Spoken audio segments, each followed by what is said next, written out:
Whether you're picking and grinning or just grinning, grab a drink, pull up a seat. It's time for Roots Music Rambler. Turn it up.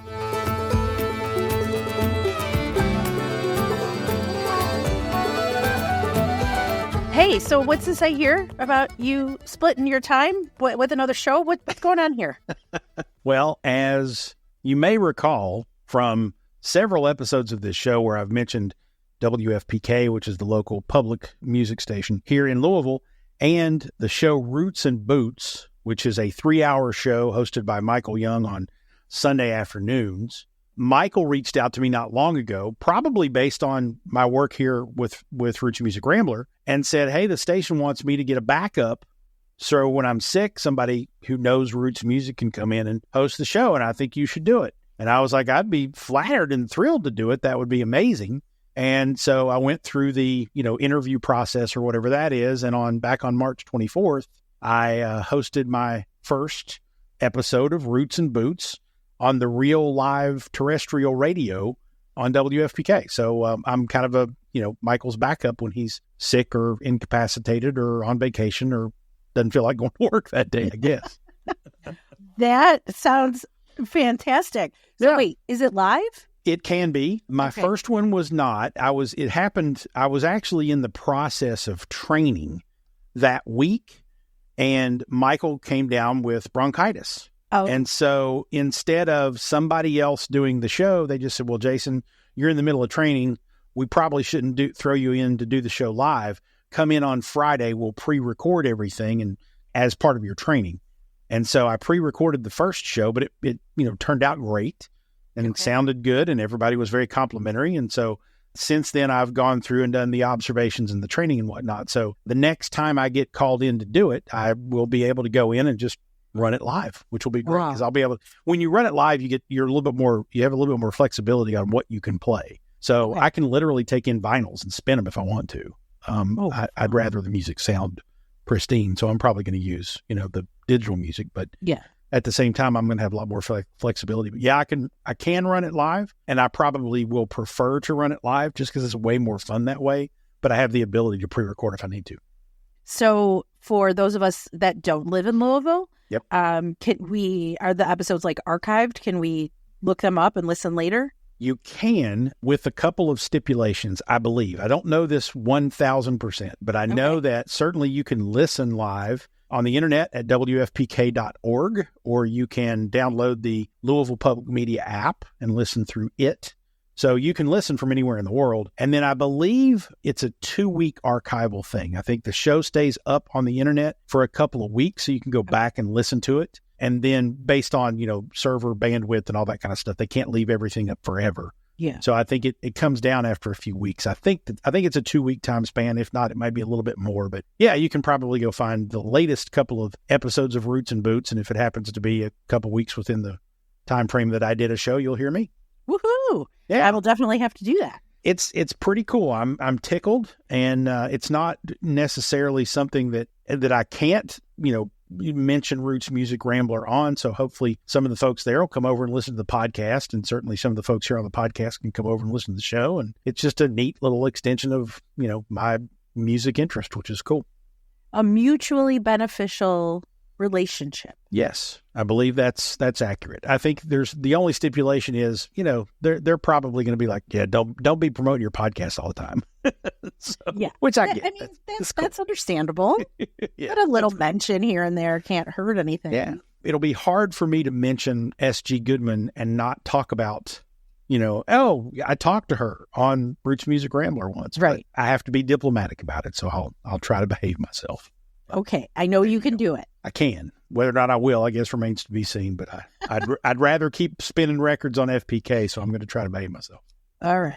So anyway, welcome to Roots Music Rambler. She's Frank. East Falls.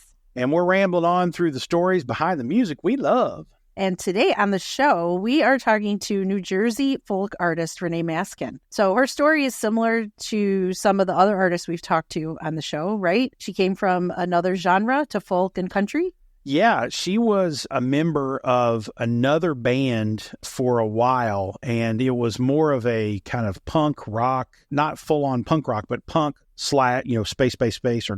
rock. She actually at one point toured with the Pretenders. So they opened for the Pretenders, and she learned a little bit from Chrissie Hynde. And so fantastic, sort of background. And then they were on tour, and she tells the story on the show. She'll tell us the story on the show today. They were on tour in Texas, and she was like just kind of vibing on Tom Waits and, the music scene there as they were touring around Texas. And she thought, I think I kind of like this folk country Americana flavor. And that sort of, pushed her into the direction of more in line with the music that we talk about here. And so I caught up with her not long ago. She's got a new album out called Shimmer, and her music is really good. And the fascinating thing about her, which we had a lot of conversation about, she's from Asbury Park, New Jersey. So she's grown up in, the shadow and the atmosphere of Bruce Springsteen and the Stone Pony and whatnot. There's a really great music scene there. And so it's just interesting to hear her perspective on songwriting and performing and whatnot, because it's a little different than what we often hear from artists that we typically interview, which so far have been either centered around Chicago, where you live, or, right, around the South, where I'm from. So it's different perspectives. So she's incredibly talented. Her music is really good, and I'm really looking forward to sharing that with everybody. Excellent. Yeah. All right. And then also we'll do our normal pick and the grinning segment. We'll share our picks for whose music is making us grin. They might be new artists, might be old, but they'll sure be good. And before we kick it all off, though, Jason? Yeah, so I'm a documentary nerd. I'm sure you could have probably ascertained that with my, dumb trivia and conversations I like to have. But I love documentaries, and I've watched a few recently that I wanted to make sure our listeners knew about, because if you don't subscribe to all of the different streaming services like I do, I can't get enough, and I don't want to miss anything. So I probably spend way more money every month on streaming service subscriptions than anybody else. But I wanted to share a few because Paramount Plus, which is one of the ones that I subscribe to, they have actually 3 or 4 really good documentaries right now. One is about June Carter Cash. It's called June, and it really does an in-depth profile on her and her impact on country music, being obviously a member of the Carter family, but then also certainly she was a regular on the Grand Ole Opry TV show and radio show for a long time. And then, of course, she met and married Johnny Cash and was sort of secondary to him kind of career-wise, almost intentionally. And then, certainly she's, been a matriarch of a lot of country music in a lot of ways. Fantastic documentary, highly recommended.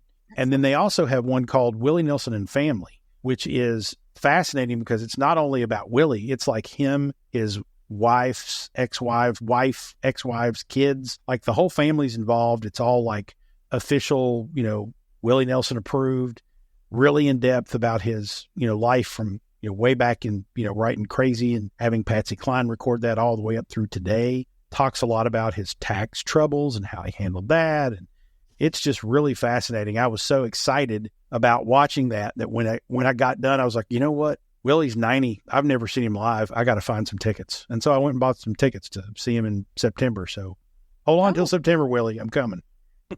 He's not playing Bourbon and Beyond, is he? No, I don't think he is. I actually got tickets he's doing an outlaw country, some sort of labeled tour with John Mellencamp and Bob Dylan.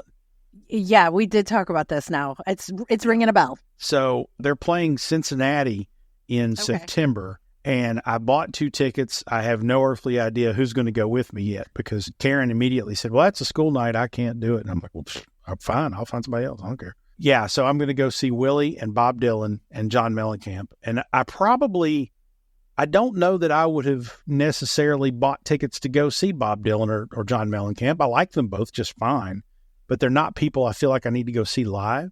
Yeah. But Willie, I was just like, yeah, he can't leave this earth without me having seen him play. So I'm going to go do that. So, I can appreciate that.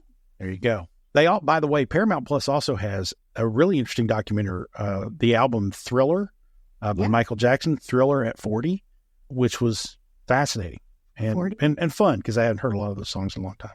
40, huh? Yeah, I know. It makes you feel old, doesn't it? Ugh. Oh, boy. Yeah, I know. Okay. Anyway, moving on. Yeah, it's pretty.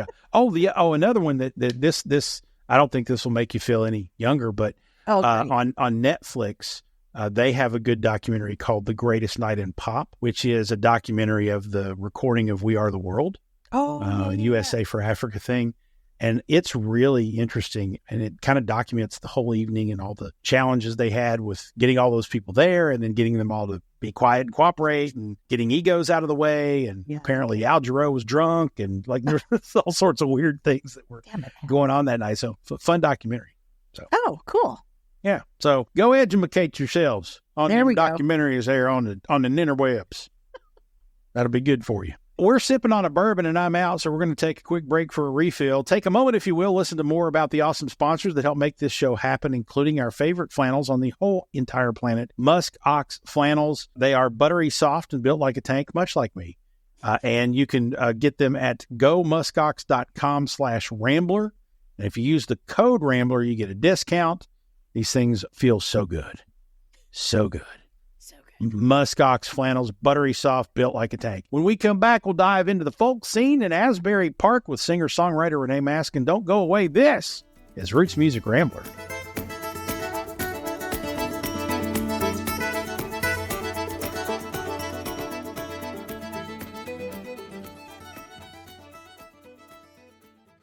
Hey, gang, I was not a flannel guy until I found Musk Ox flannels. Now, I don't want to wear anything else. Well, I mean, pants, but you know what I mean. Anyway, so Musk Ox is a premium flannel shirt that comes in various colors and styles, but also all season or heavy. So they have different weights and thicknesses. They even have sizes that fit big boys like me.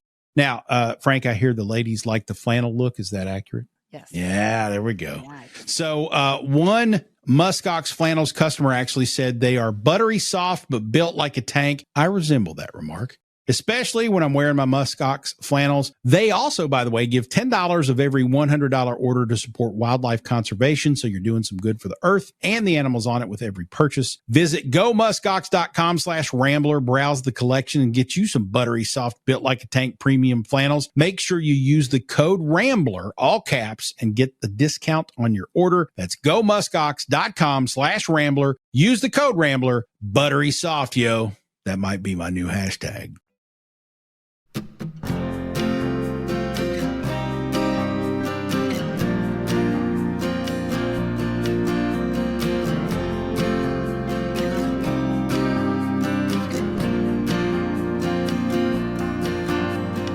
Leaving the caravan,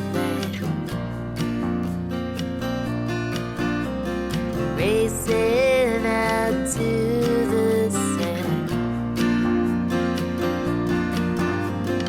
losing just where I am,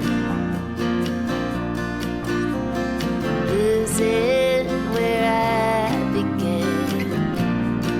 That is Scrimshaw from the new album called Shimmer from Renee Maskin. She joins us now on the program from her home in Asbury Park, New Jersey, which I'm going to ask about a little bit later. But Renee, hello, and how are you? Thanks for coming to the show. Yeah, thanks for having me. I'm great.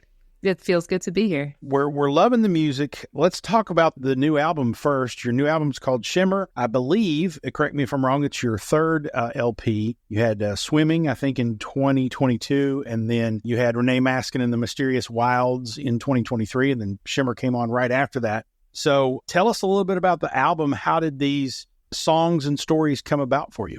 That's an interesting question.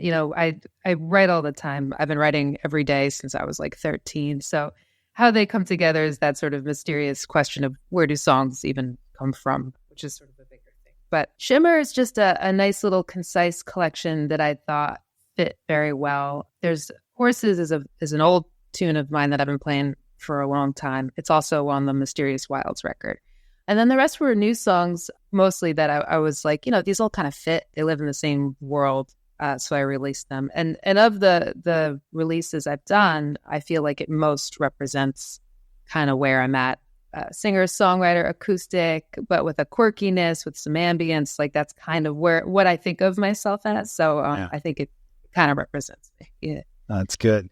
Yeah, I noticed that the song Horses is, as you said, on both Mysterious Wilds and the new one, but they're different musically. There's a different instrumentation. We're Tell me about that evolution. Were you not happy with the first one? Did the song evolve for you? Why the change? Well, it's funny. Hot Moon, which is on Mysterious Wilds, was on Swimming. So I think certain songs, I feel like, I'm like, okay, well, there's a version of that, but what's it going to sound like in a different context?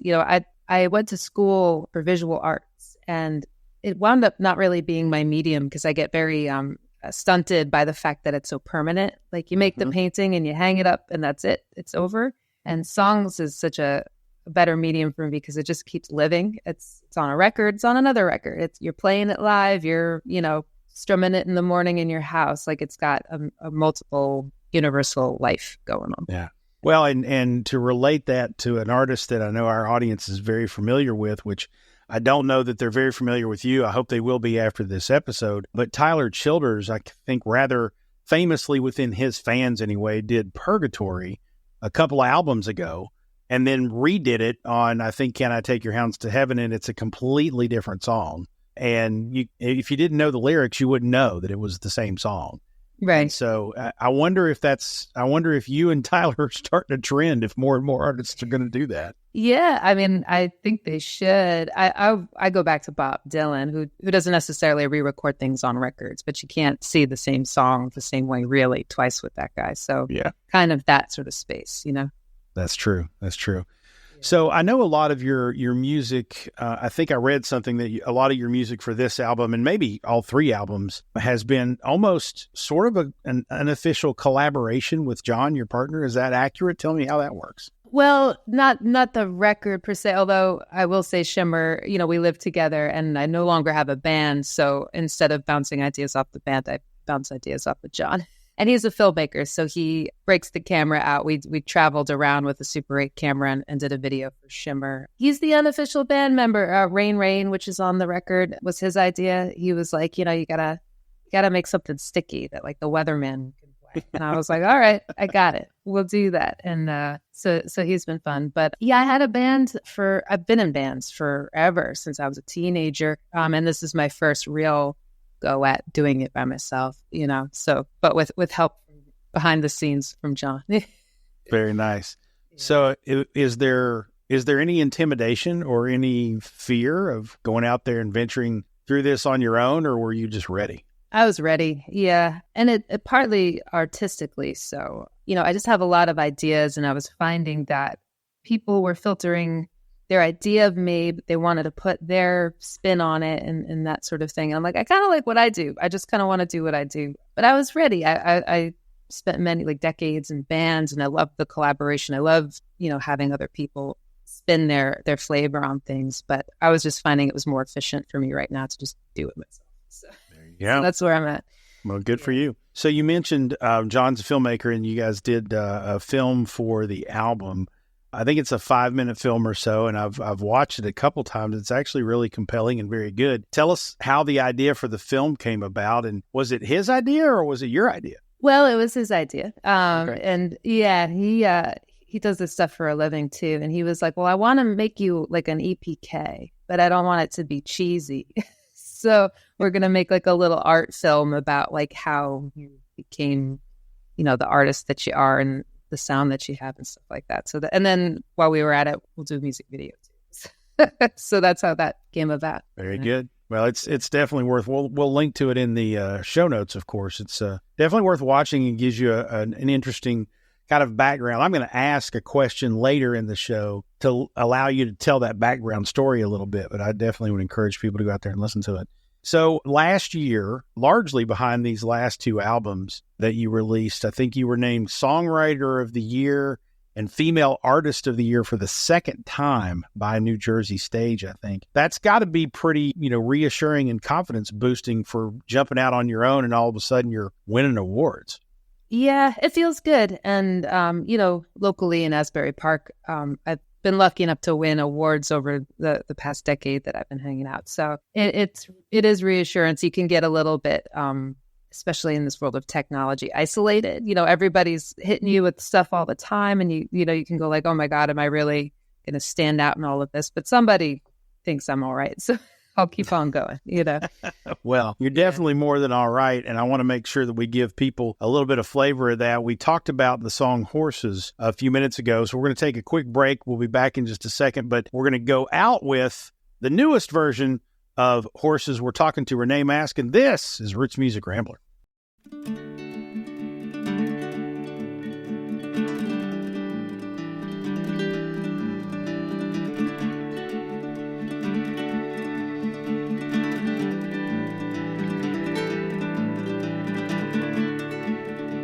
I showed up to the party.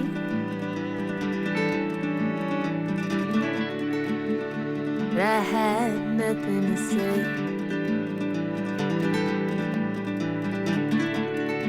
And everywhere I stood, I stood in someone's way.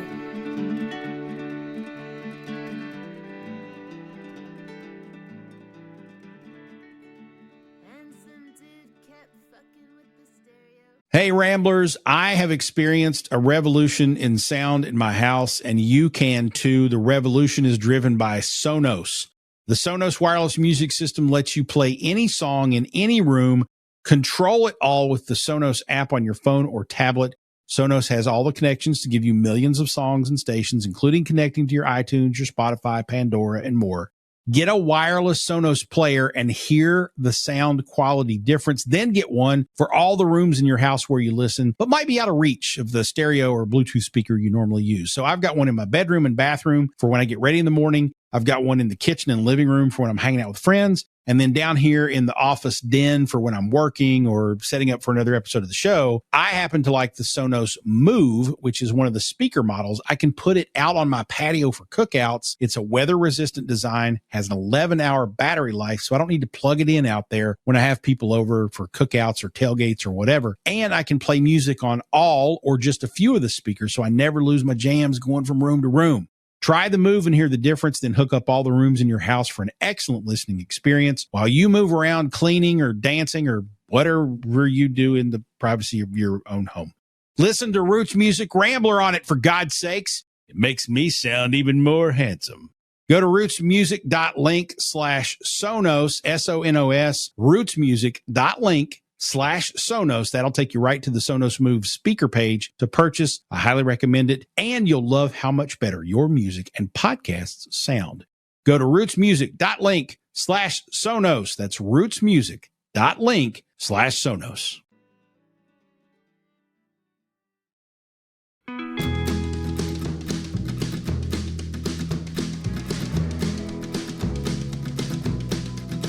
All my friends are moving down to Nashville, where it's warm and the music never ends. All my friends are moving down to Nashville to start over again.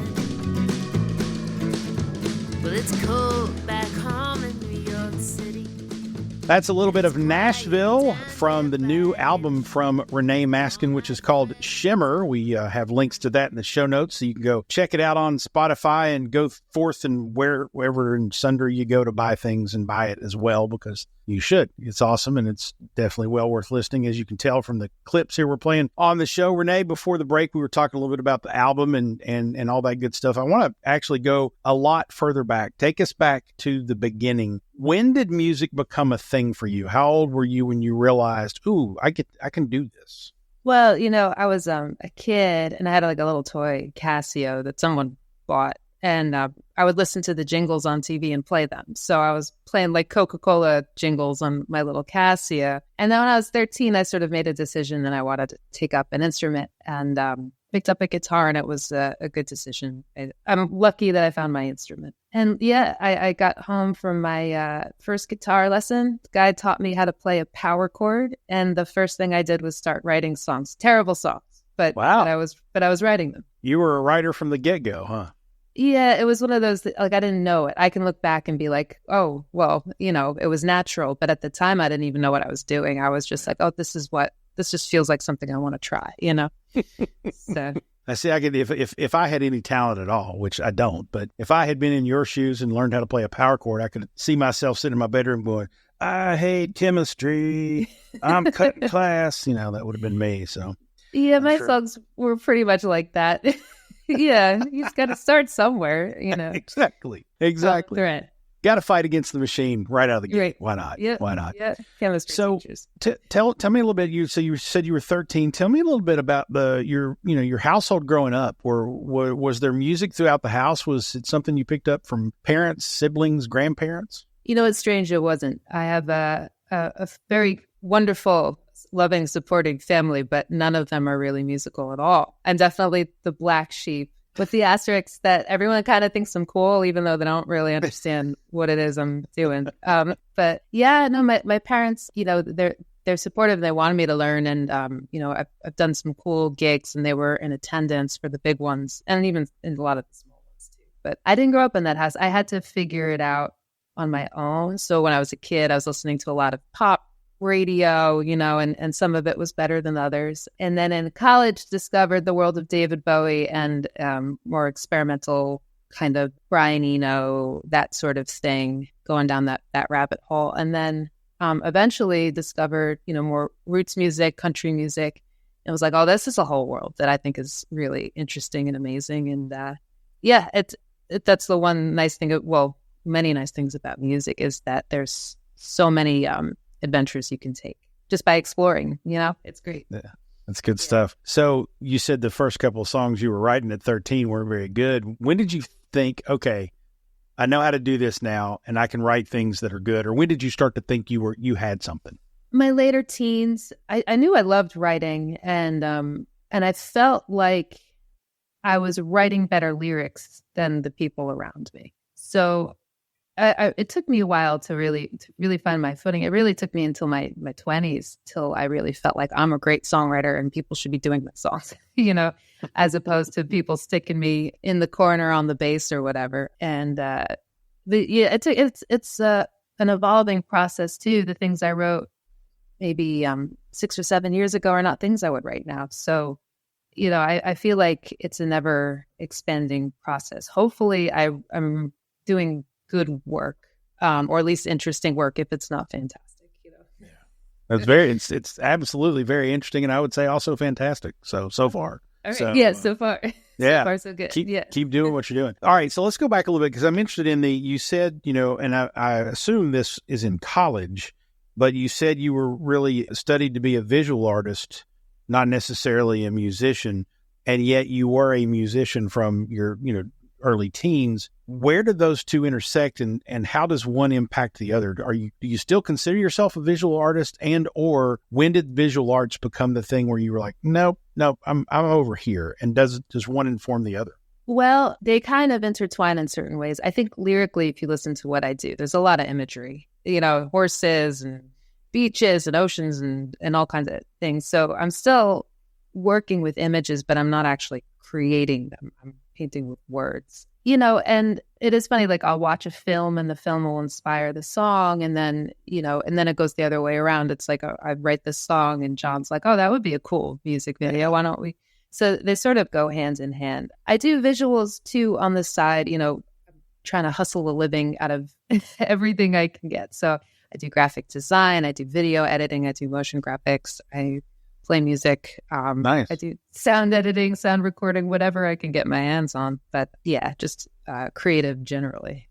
Yeah. So starving artist, folk musician on the Jersey Shore doesn't pay all the bills, does it? Oh my goodness! You should see the taxes in Jersey. Yeah. Yeah, I would think that would be a little bit of a pain in the ass too. Yeesh. Yes. Yeah. Not conducive for artists here. But so thinking about those two things, obviously, you know, you mentioned inspired by film and or the music, you know, inspires film or visual arts through John or whatever. Tell me a little bit more about your creative process. Like, when have you found an environment or things that put you in that mode? You know, for me, and I don't consider myself to have a whole lot of talent, but if anything, I'm a writer. I've written, you know, books and things before, but I find myself, if I need that sort of creative boost for whatever reason, for me, watching live stand-up comedy works. I watch comedy, I start to think differently. I start to think, my sense of humor comes to life. And then I sit down and I can just pound out prose for a while. Yeah. What environment have you found, if you found any, that makes it conducive for you to write? That's interesting. Well, comedy, that's actually an interesting thing. I might have to try that, because comedy is just like things that are surprising. Yeah. That's what makes things funny. And so you start to get the juices going with that. That's cool. I'm going to try that, I think. Okay. Lately my process has been waking up really early and just sitting with my guitar, like making coffee and just sitting and see what comes. And every morning I do that pretty religiously.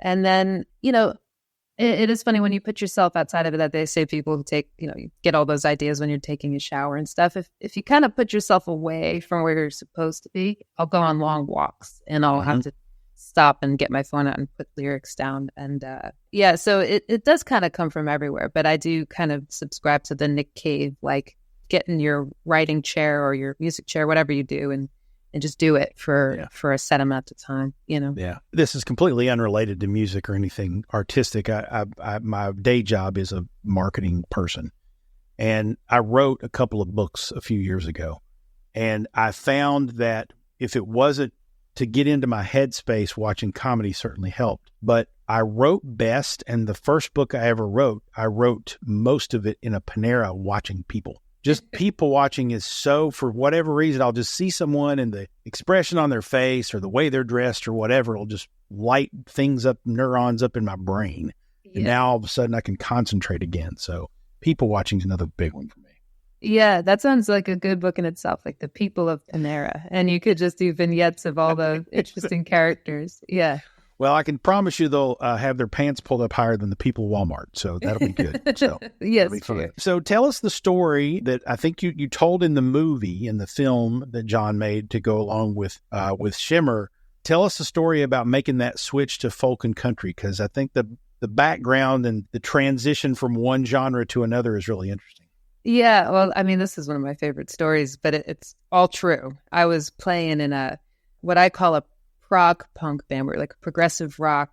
And on my side of it, I was more into like the Brian Eno, David Bowie, and there was a little bit of a punk rock influence. We were just weird and wild and touring. So we were down in Texas, in Longview, which is, just very like blue collar Texas as far as I could remember or tell. And we played in the bar, and everyone kind of just looked at us and didn't know what to make of it. Like this, what is this, what these wacky idiot kids doing up there? The manager or the door guy, he was definitely the manager. He came up to me specifically, me and the keyboard player, and he was like, "You guys are real brave playing that kind of thing around here."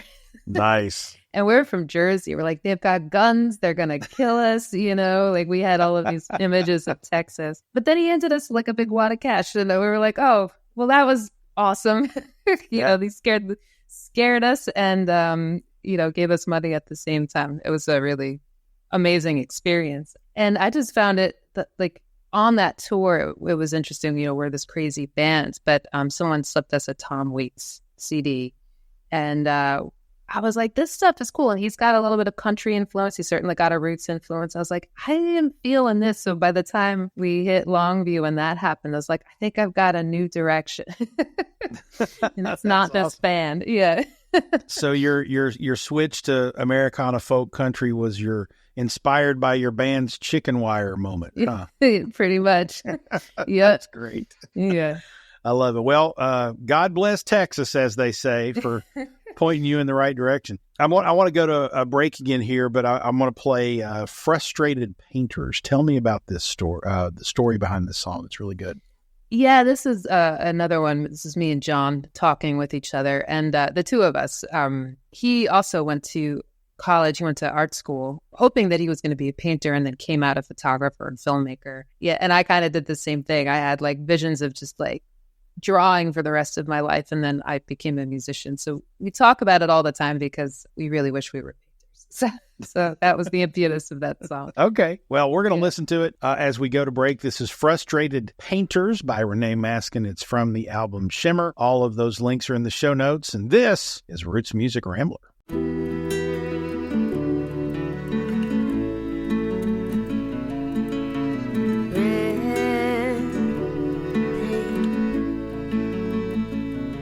On my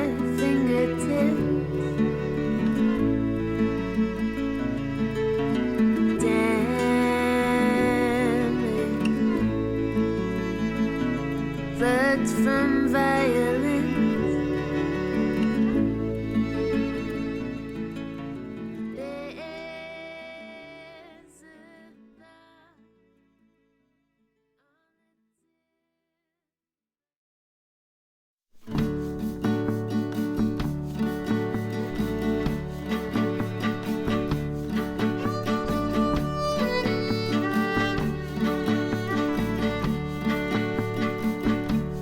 Tell me what you're thinking about. Tell me that I'm wrong. Tell me that you're tired of singing the same sad country song. Standing in your doorway again. It's a funny thing, hanging on the line of what you leave behind and what you say you'll bring. That is Flamingo Pink from the album Shimmer by Renee Maskin, and happens to be my favorite song off the album. And Renee's with us here on Rich Music Rambler. Renee, tell us a little bit about Flamingo Pink. Where did that come from? It's got a different vibe, I think, than a lot of the other songs. It's got a little bit of almost a Tex-Mex flavor to it. Yeah, I always liked that flavor. And and I was thinking a little bit about Bob Dylan in it. You can't really hear that, but just sort of painting like a scene of people hanging in a doorway and having a conversation. Flamingo pink is a color. When I'm doing graphic design, I'm always sticking it in there, and everyone's like, "What's with the pink?" And I'm like, "I like it." I played a show, and this woman came up to me afterwards. She's like, "I've never once seen you wear pink. What's the song about?" And I'm like, "Well, yeah, I wear black. I'm Johnny Cash in the way I dress, but the pink is everywhere in my mind." You know. There you go. I have the Johnny. You can't see it, but I've got the big Johnny Cash middle finger picture over there. Oh, great! Do you know he had a spot a couple blocks away from me in Asbury Park? Did he? He had a room, a suite in the hotel called the Berkeley, and they still call it the Johnny and June room in there. Oh, very nice. Yeah. He invested in the 80s. Oh, that's very cool. It's a funny Asbury Park, tidbit. That's nice. Well, let's talk a little bit about Asbury Park, because you're there, and it is a kind of a cradle for musicians and singers and songwriters in a lot of ways. I think people who don't know much about Asbury Park think of the Stone Pony. They think of Bruce Springsteen, and that might be about where it stops for them, even though there's a lot more musicians and art that has come out of there that's pretty awesome. Tell us, for people who don't know about the scene in Asbury Park, tell us a little bit about it. What's so inspiring about that place? Well, I will tell you, the Church of Bruce is very strong in Asbury Park. So when you think of Bruce Springsteen in Asbury Park, it's everywhere here. But there is a whole lot of other music too. In the 70s, there was a whole lot of soul music that was coming out of Asbury Park. And then, like right now we've got, they weren't quite Asbury Park, but like Gaslight Anthem has that sort of Brucey sound, and they're huge and everywhere. It's a really thriving music scene, and it, kind of lodged between New York City and Philly.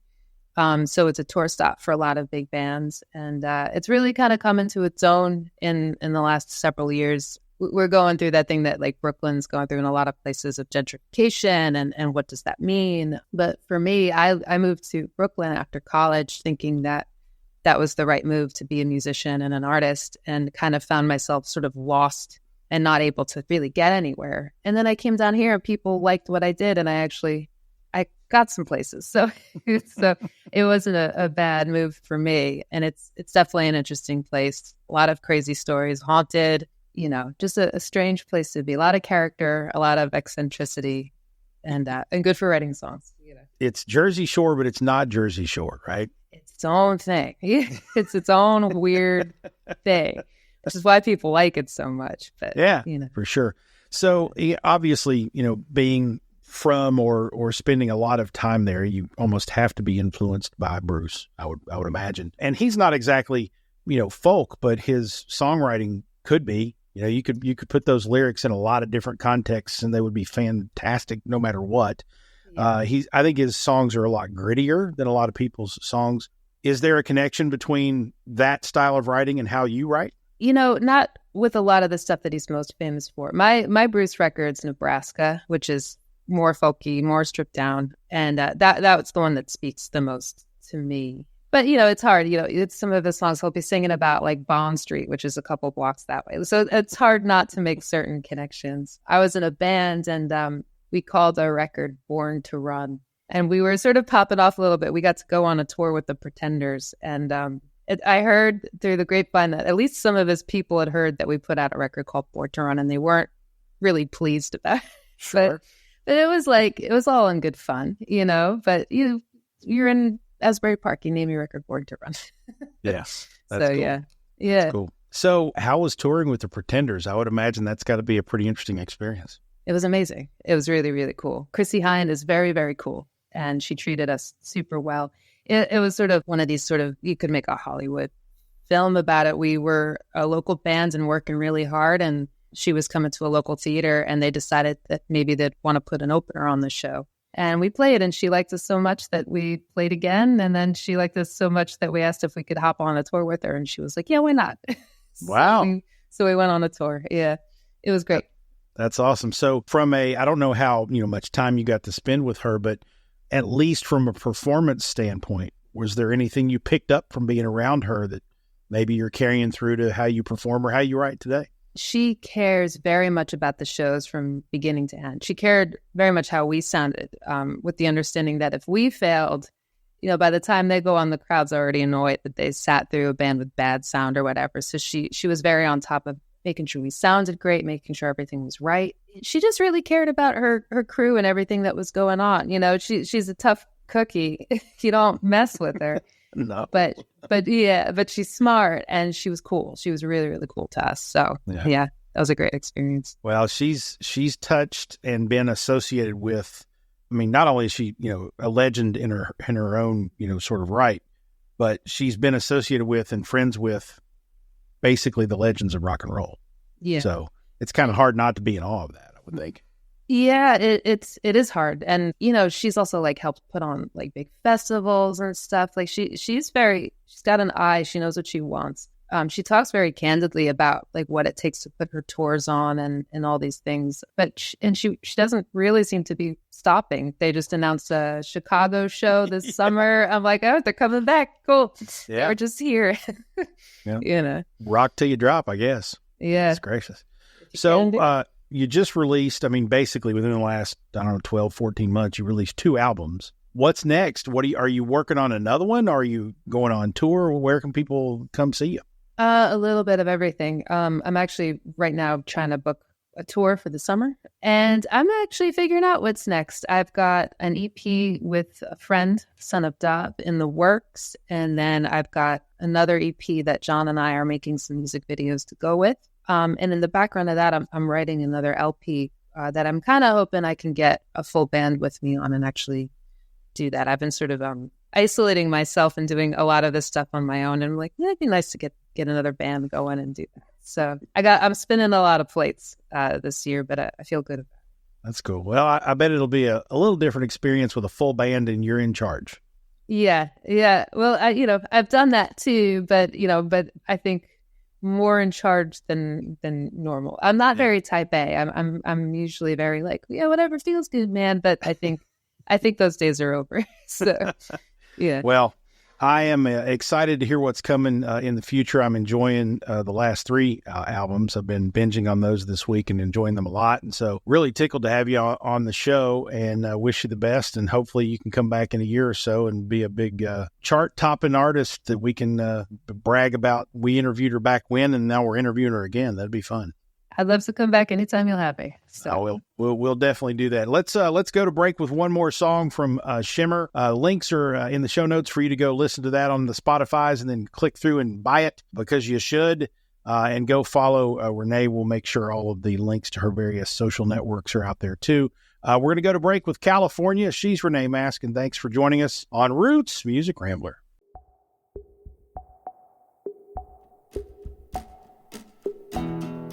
Waking up from heavy dreams,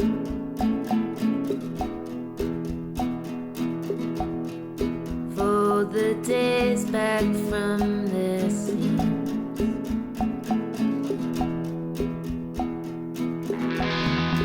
shadows form and fall in blue.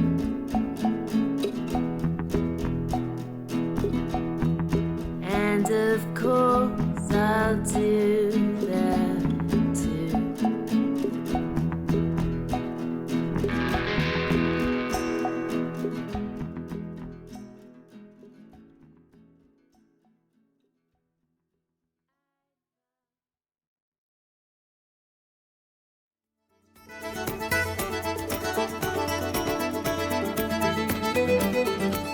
Welcome back to Roots Music Rambler. Good talk with Renee Maskin. Lots of fun. Go check out her music. The new album Shimmer is out there for you on the interwebs. We've got links to that in the show notes as well as her website, and you can go watch that little movie we talked about. And it's good stuff. Good stuff. I'm excited for her and to see how she continues to evolve as an artist and puts more music out there. Good stuff. All right, it's time for our Picking the Grin segment. This is the part of the program where Francesca and I pick who's making us grin. What have we been listening to this week? It's basically our way of saying, hey, if you haven't heard this or know this artist or whatnot, go check them out. And so I always pick on Francesca by throwing it to her immediately. So I'm going to do her the courtesy of going first this time. Thanks, Jay. And just report. I've got two people this week. One is old that I just want to remind everyone to go listen to. And the other one is relatively new, who I discovered a few months ago and have just gotten into his music. But anyway, let's start with the old. A couple of weekends ago, I was hanging out at Karen's. It was a Sunday afternoon. Wasn't a whole lot going on. I think she was maybe piddling around the house or whatever with chores, and I was kind of playing on my phone. And she put on Neil Young's Greatest Hits. And it had been a while since I had heard several of the songs.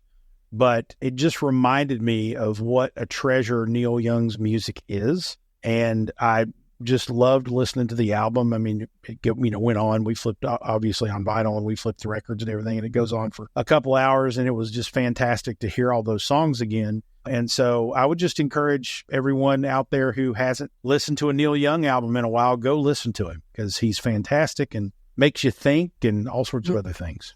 So Neil Young is my first pick in the grin this week. All right. And then the other artist that I wanted to share, and I can't really figure out where this guy lives. Is he soul? Is he rock pop? Is he country? I don't know where he lives, but I know he's got a fantastic voice, and that's Teddy Swims. Wow. And I've been just dialing him up on Spotify and hitting play and just letting it go. And God, he's got a set of pipes. And I love his music.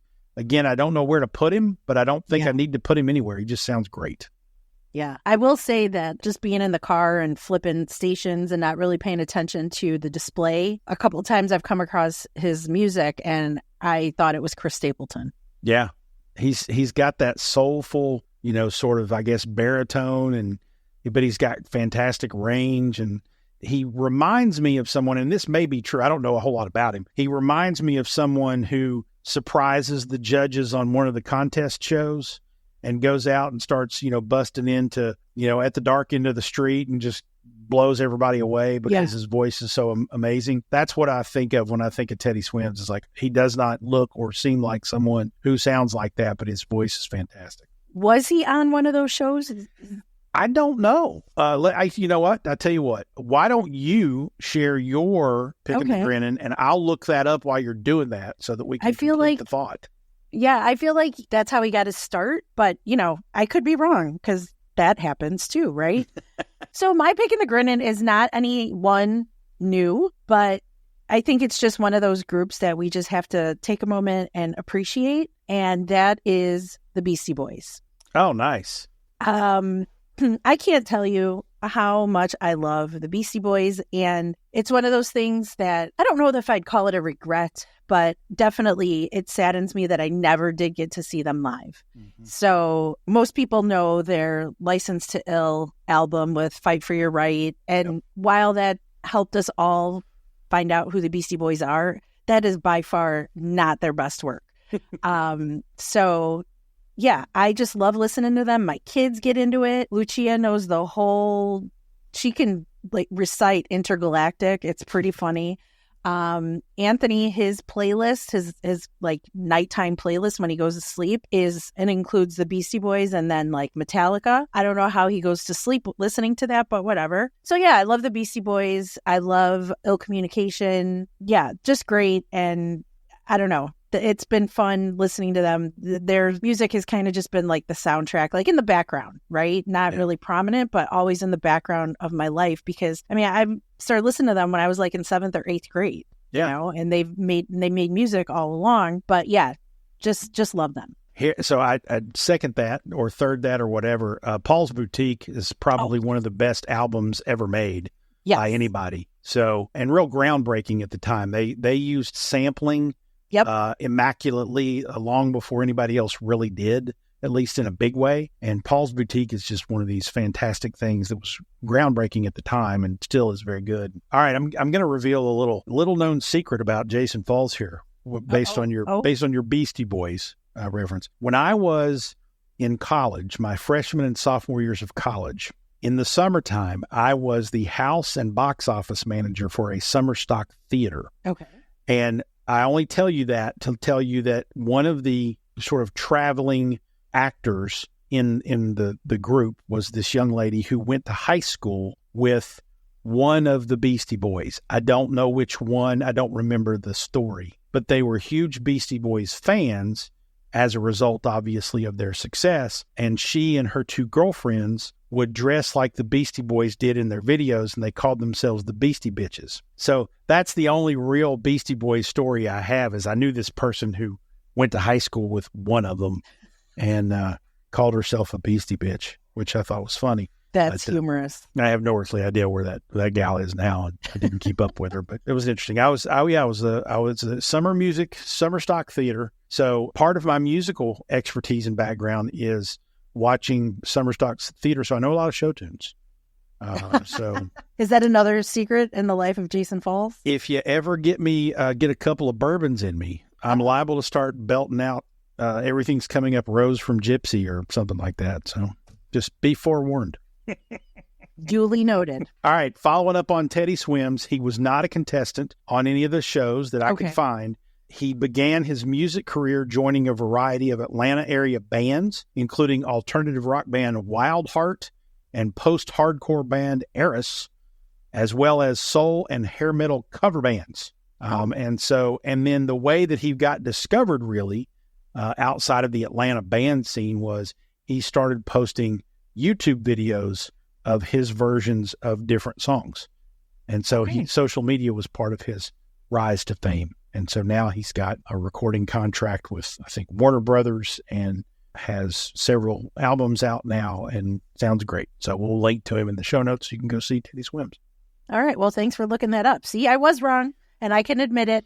That's okay. There's nothing. We're not keeping score here. His birth name, by the way, is Jayton Collum Dimsdale. So if you, I don't know why anybody ever needs to know that, but Teddy Swims' real name is Jayton, Jaten, Collin Dimsdale. He's from Conyers, Georgia. So there you go. Go listen to him. He sounds fantastic. He's just got a great voice. Very soulful singer. Good Definitely. stuff. All right, that's going to wrap it up. Roots Music Rambler is a production of Falls & Partners, copyright 2024. Our theme music is Sheepskin and Beeswax by Gentacorum. Join us online at rootsmusicrambler.com and make sure you mash that subscribe or follow button so you remember to join us for the next Hoedown and Throwdown. She's Frank. He's Falls. And whatever you do, kids, ramble on.